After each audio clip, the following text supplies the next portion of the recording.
ஒரு மகன் இறந்துட்டானா கொல்லப்பட்டார். அப்போ நிவாரண உதவி கொடுக்கும்போது கேட்டால் அந்த தாய்க்கு தான் எல்லாமே கொடுக்கணும். இப்போ அரசு ஊழியர்கள் இந்த பணி வாய்ப்பும் சரி வீட்டு மனையும் எல்லாமே யாருக்கு கொடுத்துருப்பாங்கன்னு கேட்டிங்கன்னா அந்த அம்மாவுக்கு தான் கொடுத்துருப்பாங்க. ஒன்று என்ன சொல்கிறாருன்னா, எனக்கு வந்து காட்டில் கொடுத்துட்டாங்க இந்த இடத்த, தண்ணி வசதியெல்லாம் இல்லை அப்படின்னு சொல்கிறாரு. அதாவது அதில் வீடு கட்டவோ அல்லது விவசாயம் பண்ணவோ எதுவும் முடியாது, வசிக்க முடியாத ஒரு இடத்துல வந்து கொடுத்துட்டாங்க அப்படின்னு சொல்கிறாரு.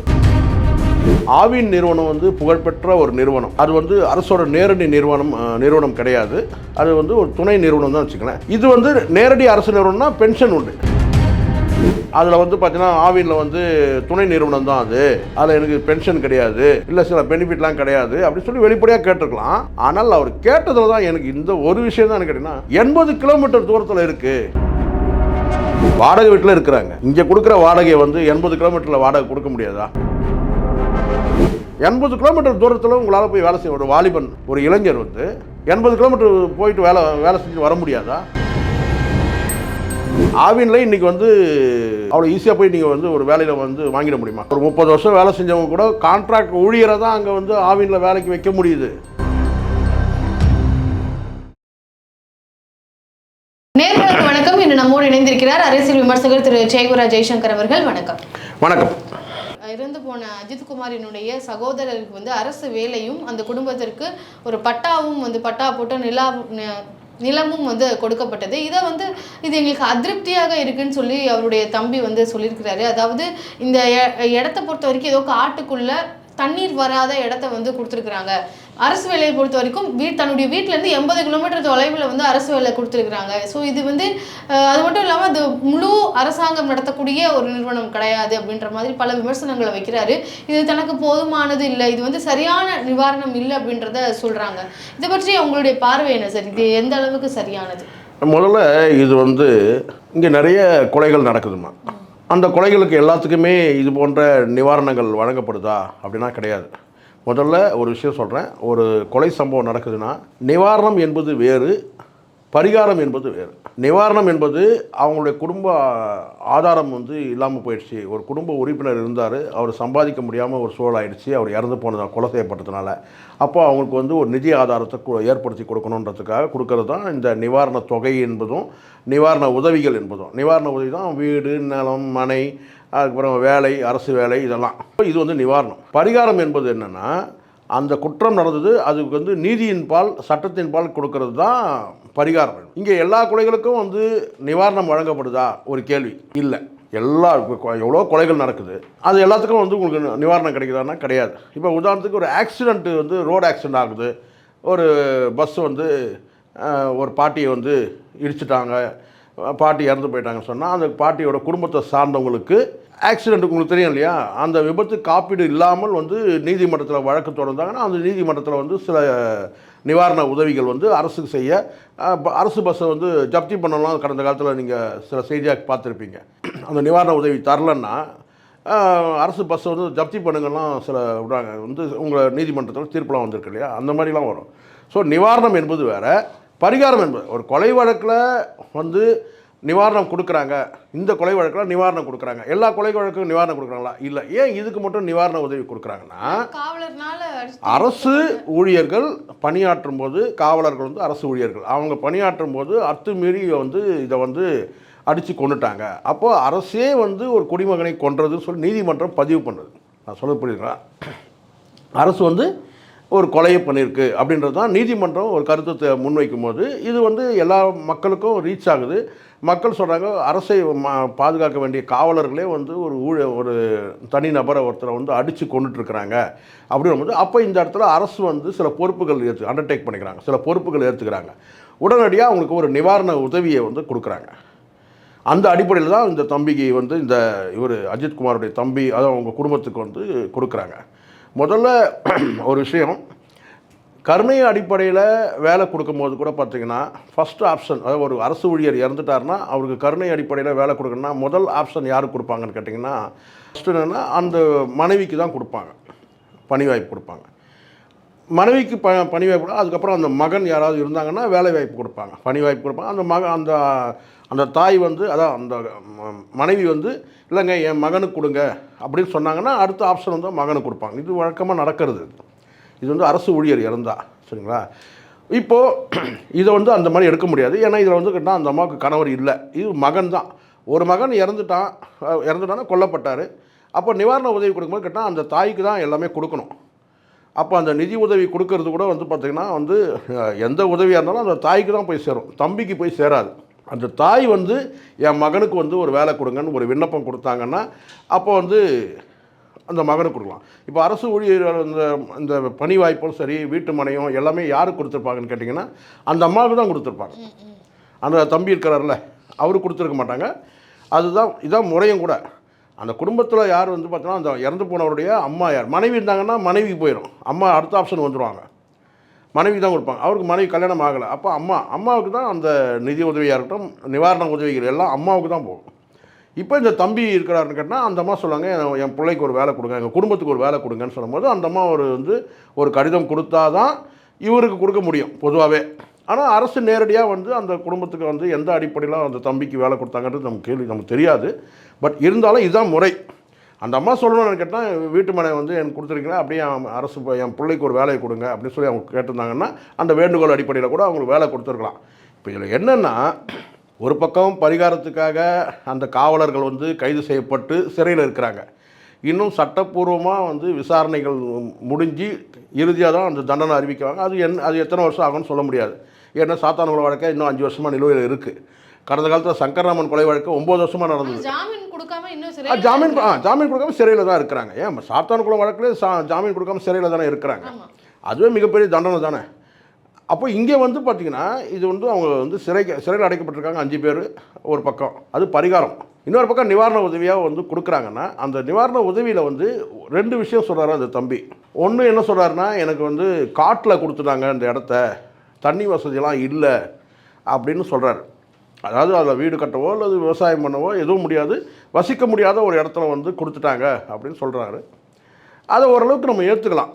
ஏன்னா எதுக்காக கொடுக்குறாங்க, இந்த வாழ்வாதாரம் வந்து ஒரு வாடகை வீட்டில் தான் இருக்கிறாங்கன்னு சொன்னவொடனே ஒரு வீட்டு மனை பட்டாவை கொடுக்குறாங்க, ஒரு 3 சென்ட் கொடுக்குறதா சொல்கிறாங்க. அது எங்கே கொடுக்குறாங்கன்னா ஒரு காட்டு பகுதியில் கொடுத்துட்டாங்க. காட்டு பகுதினா அந்த இடம் வந்து வீடு கட்டி குடியேற முடியாத ஒரு இடம் அது அப்படின்னு சொல்கிறாங்க. அதில் ஒரு லாஜிக் இருக்குது. கொடுக்குறதான் கொடுக்குறீங்க, எங்கேயாவது வந்து ஒரு டவுன் ஏரியா, சிட்டியில் ஒரு டவுன் ஏரியாவில் கொடுத்தீங்கன்னா பரவாயில்ல ஓரளவுக்கு, இல்லை ஒரு கிராமத்தில் கூட இடம் ஒதுக்கி கொடுக்கலாம், எங்கேயோ வந்து ஒதுக்குப்புறமா ஒரு காட்டில் கொடுத்துட்டிங்கன்னு கேட்குறதுல ஒரு நியாயம் இருக்குமா, கரெக்டாக? ஆனால் அதுக்கப்புறம் ஒரு அரசு ஊழியர் சொன்னார்ல, அதுதான் கொஞ்சம் இதாக இருக்குது. ஆவின் நிறுவனம் வந்து புகழ்பெற்ற ஒரு நிறுவனம் ஒன்று. ரெண்டாவது என்னென்னா, இவர் சொல்கிற மாதிரி என்னென்னா அது வந்து அரசோட நேரடி நிறுவனம் கிடையாது. அது வந்து ஒரு துணை நிறுவனம் தான் வச்சுக்கலேன், செமி கவர்மெண்ட்னு சொல்லலாம். கிட்டத்தட்ட நேரடி அரசோட வந்து நேரடி நிறுவனம் கிடையாது, ஒரு பப்ளிக் ஒரு செக்டார், கிட்ட ஒரு பொதுத்துறை நிறுவனம் மாதிரி அதை எடுத்துக்க முடியும் ஆவினை பொறுத்த வரைக்கும். அப்படி தான் அது நேரடி அரசு நிறுவனம் கிடையாது, தமிழ்நாடு அரசு நிறுவனம் தான். ஆனால் அது ஒரு யூனிட் மாதிரி, அது ஒரு செமி கவர்மெண்ட் தான். அது ஃபுல் முழு அரசுன்னு சொல்ல முடியாது. ஆனால் அரசோட சில சலுகைகள் இருக்குது. பென்ஷன் முறைன்னு ஒன்று இருக்குல்ல, அரசு ஊழியருடைய பென்ஷன் முறைன்னு, அது கிடையாது, ஆவினில் கிடையாது. கிடையாது பென்ஷன். அதாவது ஆவின் நிறுவனத்துக்கு வந்து பென்ஷன் கூட்டுறவுத்துறையில் இயங்குறதுனால அதுக்கு வந்து பென்ஷன் கிடையாது. ஆனால் ஒரு கன்சாலிடேட் பேன்னு ஒன்று கொடுப்பாங்கல்ல, ஒரு கட்டினா வந்து ஒரு உதவி தொகை மாதிரி தராங்க. அது சொற்பமான பணம் தான், ஒரு பென்ஷன் மாதிரி வராது உங்களுக்கு. இப்போது பென்ஷன் வந்து ஒரு 10,000 வாங்குறாங்கன்னா ஒரு 3,000 கொடுப்பாங்க.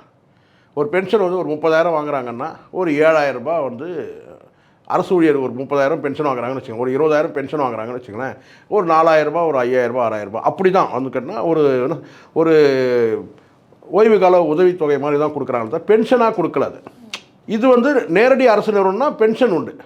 அந்த பேசிக் லாஸ்ட்டு அவங்க என்ன பேசிக் பே வாங்கியிருந்தாங்களோ அந்த பேசிக் பேவே வந்து பென்ஷனாக வரும். அது ஒன்று. இதர சலுகைகள்னு ஒன்று இருக்குல்ல, அந்த மாதிரியான சலுகைகள் வந்து பார்த்திங்கன்னா வந்து இதில் கிடையாது.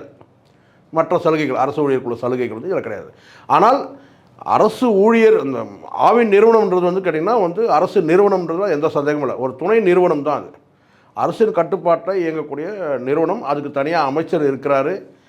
நேரடி கேட்டினா வந்து நிறுவனம் தான் அது. ஆனால் அவர் என்ன கேட்குறாருன்னா, எனக்கு நேரடியாக கவர்மெண்ட்டோட அரசு துறையில் எனக்கு நேரடியாக வேலை வேணும் அப்படின்னு அவர் கேட்குறாரு. அதில் அவர் சொன்ன காரணம் என்னென்னு கேட்டால், இப்படி சொல்லி கேட்டிருக்கலாம், அதில் வந்து பார்த்தீங்கன்னா ஆவினில் வந்து துணை நிறுவனம் தான் அது, அதில் எனக்கு பென்ஷன் கிடையாது, இல்லை சில பெனிஃபிட்லாம் கிடையாது அப்படின்னு சொல்லி வெளிப்படையாக கேட்டிருக்கலாம். ஆனால் அவர் கேட்டதில் தான் எனக்கு இந்த ஒரு விஷயம் தான் எனக்கு கேட்டிங்கன்னா 80 கிலோமீட்டர் தூரத்தில் இருக்குது. இது வரைக்கும் சொல்லியிருக்கலாம், ஒரு இடத்த வந்து காட்டில் கொடுத்துட்டாங்க. இன்னொரு இது வந்து பார்த்திங்கன்னா எனக்கு வந்து அரசோட வந்து துணை நிறுவனம்லாம் கொடுத்ததுனால எனக்கு வந்து நிறைய சலுகைகள்லாம், அரசு ஊழியருக்குள்ள சலுகைகள்லாம் அதில் கிடையாது, பாதி தான் கிடைக்கும் அப்படின்னு சொல்லலாம். ஆனால் அந்த வேலையுமே இப்போலாம் சிரமம் தானே சார் கிடைக்கிறது. அது வேறு விஷயம், நீங்கள் சொல்கிறது கரெக்டு தான். பல பேர் கமெண்ட்லலாம் வந்து சொல்கிறாங்க என்னன்னு கேட்டிங்கன்னா அவர் கலெக்டர் உத்தியோகம் கொடுங்க அப்படின்லாம் சில பேர் கமெண்ட் அடிக்கிறாங்க. நான் அந்த கமெண்ட்டுக்குள்ளே நான் போகல. ஆனால் ஒரு விஷயம் உண்மை தானே, 80 கிலோமீட்டர் தூரத்தில் எனக்கு வேலை கொடுத்துட்டீங்க, நல்லா புரிஞ்சுங்க, 80 கிலோமீட்டர் தூரத்தில் எனக்கு வேலை கொடுத்துட்டீங்க, நான் அவ்வளோ தூரம் போயிட்டு வர முடியாதுன்னு சொல்கிறாரு. இன்னொரு சைடு என்னன்னு கேட்டிங்கன்னா இவங்க வாடகை வீட்டில் தான் இருக்கிறாங்கன்றாங்க. வாடகை வீட்டில் இருக்கிறாங்க, இங்கே கொடுக்குற வாடகையை வந்து 80 கிலோமீட்டரில் வாடகை கொடுக்க முடியாதா? இங்கே 80 கிலோமீட்டரில் நீங்கள் வந்து எனக்கு கொடுத்துட்டீங்கன்னு சொல்கிறீங்க, இது வாடகை வீடு தானே. ஏற்கனவே நீங்கள் மென்ஷன் பண்ணதே என்னென்னா வாடகை வீட்டில் தான் நாங்கள் இருக்கிறோம். இப்போ வாடகை வீட்டில் இருக்கிற நீங்கள் இங்கேருந்து ஒரு 80 கிலோமீட்டரில் போயிட்டு வந்து நீங்கள் வந்து அங்கே ஒரு வீடு எடுத்து இருக்க முடியாதா? அல்லது வந்து பார்த்தீங்கன்னா 80 கிலோமீட்டர் போயிட்டு தான் வர முடியாதா? நீங்கள் யோசிச்சு பாருங்கள், எவ்வளோ பஸ் வசதி இருக்குது. தாராளமாக வந்து ஒரு நாளைக்கு 80 கிலோமீட்டர் தாராளமாக போயிட்டு வர முடியும், பஸ் வசதி இருக்குது. என்ன 1 மணி நேரம் ட்ராவல் ஆகும், அவ்வளோதான். அதிகபட்சம் எவ்வளோ நேரம்? 1 மணி நேரம் ட்ராவல் ஆகும். இன்றைக்கி எவ்வளோ பேர் வந்து பெண்கள் வந்து ஒரு நாளைக்கு வந்து எங்கே போயிட்டு வர, சென்னையிலேருந்து அப் டு இங்கேருந்து விழுப்புரம் வரைக்கெல்லாம் ஒரு நாளைக்கு வந்து வேலைக்கு போயிட்டு வராங்க. எத்தனை kilometre? 150 kilometre. Up and down 300 kilometre. ட்ராவலிங்கே 2 மணி நேரம் ஸ்பெண்ட் பண்ணுறாங்க, ட்ரெயின்லேயும் பஸ்லேயும். எவ்வளோ பெண்கள் இரவு 10 மணிக்கு 11 மணிக்கு வீட்டுக்கு போகிறவங்களாம் இருக்கிறாங்க. இங்கே 6 மணிக்கு வேலையை முடிச்சுட்டு அரசு உத்தியோகமாக இருக்கட்டும் அல்லது தனியார் நிறுவனமாக இருக்கட்டும், இதே சென்னையிலேருந்து விழுப்புரம் வரைக்கும் போகிறாங்க. இங்கே சென்னையிலேருந்து ஜோலார்பேட்டை வரைக்கும் போகிறாங்க. 150 கிலோமீட்டர் ரயிலில் பயணம் செய்கிறாங்க. அது ரொம்ப நியாயமாக பேசணும்னு நான் நினைக்கிறேன். அது அந்த தம்பி சொன்னது ரொம்ப வந்து இப்படி சொல்லிவிடுங்க. எனக்கு நீங்கள் அரசு நிறுவனத்தோட நேரடியாக இருந்தீங்க. ஒரு விஷயம் நல்லா புரிஞ்சுங்க, எல்லாத்தையுமே நம்ம வந்து ஒரு ரெக்வஸ்ட்டாக கேட்குற இடத்துல தான் நம்ம இருக்கிறோம், அதிகாரமாக கேட்குற இடத்துல இல்லை. இது முதலமைச்சருடைய அரசோட டிஸ்கிரிஷன் பவர். இது தனிப்பட்ட அதிகாரத்தின் கீழ் கொடுக்கறது. நீதிமன்ற உத்தரவு கொடுக்கல. நீதிமன்றத்தில் நீங்கள் போராடி அதுக்கப்புறம் நீங்கள் வந்து அந்த 5 பேருக்கும் தண்டனை வழங்கின பிறகு அதுக்கப்புறம் நீதிமன்றம் பார்த்து நிவாரண உதவின்னு கொடுக்குது பார்த்தீங்களா, நீதிமன்றம் வந்து அரசுக்கு உத்தரவு போட்டு பாருங்கள், அது வேறு. இது வந்து முழுக்க ஒரு முதலமைச்சர் அண்டர்டேக் பண்ணிக்கிட்டு ஒரு பொறுப்பேற்றுக்கிட்டு உங்களுக்கு ஒரு வேலை வாய்ப்பு கொடுக்குறாரு, ஒரு நிலம் கொடுக்குறாரு சொன்னால் நீங்கள் குறை சொல்லுங்கள். இந்த நிலம் கொடுத்தீங்க, அங்கே என்னால் குடியிருக்க முடியாது, தண்ணி இல்லை, பாதுகாப்பு இல்லை, எது வேணால் சொல்லலாம். அரசு வந்து உங்களுக்கு வந்து ஒரு உதவி, அதாவது அரசு ஊழியம் கொடுக்கும், அதாவது ஒரு ஊழியராக உங்களை நான் வந்து பணி நியமனம் பண்ணுறாங்கன்னா அந்த நிறுவனத்தை கூட நீங்கள் சொல்லுங்கள். அந்த நிறுவனத்தில் எனக்கு வந்து அந்த நிறுவனமும் அவ்வளோ சுலபமாக கிடைக்கக்கூடிய நிறுவனம் கிடையாது. ஆவினில் இன்றைக்கி வேலை கிடைக்குமா? ஆவினில் இன்றைக்கி வந்து அவ்வளோ ஈஸியாக போய் நீங்கள் வந்து ஒரு வேலையில் வந்து வாங்கிட முடியுமா? கான்ட்ராக்டில் வேலை செய்கிறாங்கம்மா.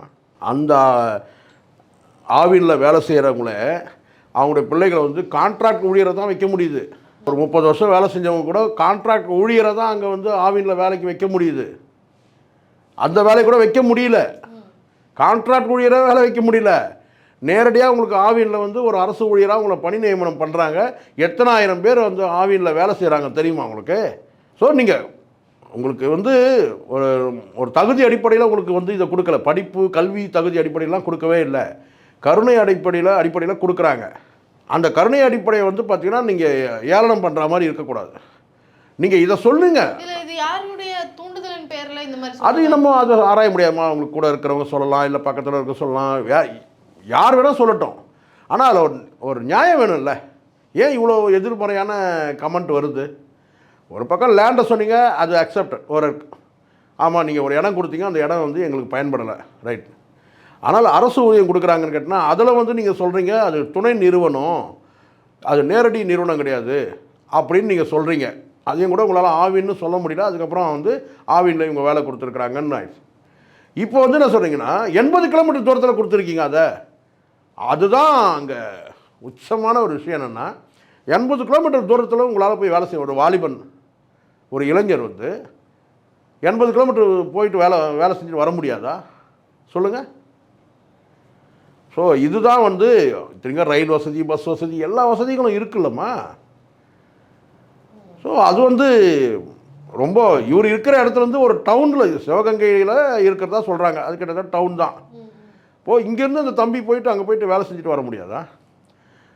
அதுதான் அப்போது வந்து இது வந்து ஏற்றுக்கிற மாதிரி இல்லை. ஸோ அது வந்து பலரும் கமெண்ட் பண்ணுறாங்க. என்னுடைய பார்வை நான் சொல்கிறேன், நீங்கள் குறை சொல்லுங்கள் அரசுக்கிட்ட. இந்த இடம் கொடுத்தீங்க சார், இந்த இடம்லாம் எனக்கு மாற்று இடம் கொடுங்கன்னு ஒன்று. இன்னொரு இடம் கேட்டால் இது வந்து அரசு விடுங்க, நீங்கள் அரசு இப்போ நான் கேட்குறேன், நேரடியாக அரசு ஊழியர் பணியே உங்களுக்கு வந்து அதே சிவகங்கையில் கொடுத்தாங்கன்னா அப்போது நீங்கள் சொல்லுவீங்களா? அப்போது சொல்லுவாரா இவர்? அரசு ஊழியராக நீங்கள் கொடுத்தீங்க, ஆனால் 80 கிலோமீட்டர் தூரத்தில் என்ன கொடுத்துருக்கீங்க, வீட்டு பக்கத்துலேயே கொடுங்க அப்படின்னு சொல்லி கேட்பீங்களா? யாரோ பக்கத்தில் இருந்தவங்க ராங் கைட் பண்ணியிருக்கிறாங்கன்னு நான் நினைக்கிறேன். யாரோ கூட இருந்தவங்க வந்து கொஞ்சம் ஒரு வேளை ராங் கைட் பண்ணியிருக்கலாம் நான் நினைக்கிறேன். அது சரியாக தெரியல. ஆனால் வந்து அட்வைஸ் பண்ணணும். எதை சொல்லணுமோ எதை பேசணுமோ அதான் பேசணும். இங்கே எல்லாமே கூட இருந்தாங்க. ஆமாம், அங்கே கூட இருக்க வழக்கறிஞர்கள் தான் இதை சொன்னாங்கன்னு சொல்ல முடியாதும்மா. வழக்கறிஞர்கள் கூட அட்வைஸ் பண்ணலாம். ஒரு வேளை இல்லைப்பா இது கொடுத்ததை நீ வாங்கிக்கணும் கூட சொல்லலாம். பட் சுற்று வட்டாரத்தில் இருக்கிறவங்க யாராவது சொல்லுவாங்க, பல பேர் இப்போ தொடர்பில் இருக்கிறாங்க இல்லையா, அவங்க கூட சொல்லலாம். ஒரு வேளை இதில் வந்து ஆவினில் வாங்காத, இது வந்து வேஸ்ட்டு, இறந்து போன மனிதரை வந்து அவரையும் நம்ம நினைக்கணும் இல்லையா. அதுக்கு வந்து ஒரு கருணை அடிப்படையில் தான் கொடுக்குறாங்க, ஒரு பரிதாப உணர்வோடு கொடுக்குறாங்க. அதை வந்து நம்ம வந்து கொடுக்குறவங்களையும் நம்ம வந்து இது சொல்ல வந்து இது பண்ணக்கூடாதுல்ல, காயப்படுத்தக்கூடாதுல்ல. நீங்கள் இது கரெக்ட், இந்த லேண்டு கொடுத்தது கரெக்ட். நீங்கள் வந்து வீடு கட்டிட்டு குடி போக முடியாதுன்னு உங்களுக்கு வாடகை வீட்டில் இருக்கிறாங்க அதை கொடுக்குறாங்க. நீங்கள் வாடகை வீட்டில் இருக்கிறீங்க வந்து எங்கே வேலை கொடுக்குறாங்களோ அங்கேயே பக்கத்துலேயே கூட வாடகைக்கு போக முடியும். சரி, அப்படி இருந்தாலும் நீங்கள் உங்கள் வாழ்வாதாரத்தை இங்கே விட்டுட்டு போக முடியாது, சொந்த பந்தங்கள் கூட இருக்கலாம், அதை விட்டுட்டு போகக்கூடாதுன்னு கூட சொல்லலாம். நீங்கள் தாராளமாக 80 கிலோமீட்டர் போயிட்டு வரலாம்ல. அப்போ அதையும் வந்து வேணான்னு சொன்னால் அப்போது இதுக்கு மேலே நம்ம இதை பற்றி என்ன சொல்ல முடியும்? ஓகே சார், ஒரு தவறான வழிகாட்டுதல் அந்த தம்பி இருக்கிறாருன்னு தான் பொருள். ஓகே சார், அஜித்குமாரின் தம்பியினுடைய கருத்துக்களுக்கு உங்களுடைய விமர்சனங்களை பதிவு பண்ணீங்க. மிக்க நன்றி. நன்றிம்மா.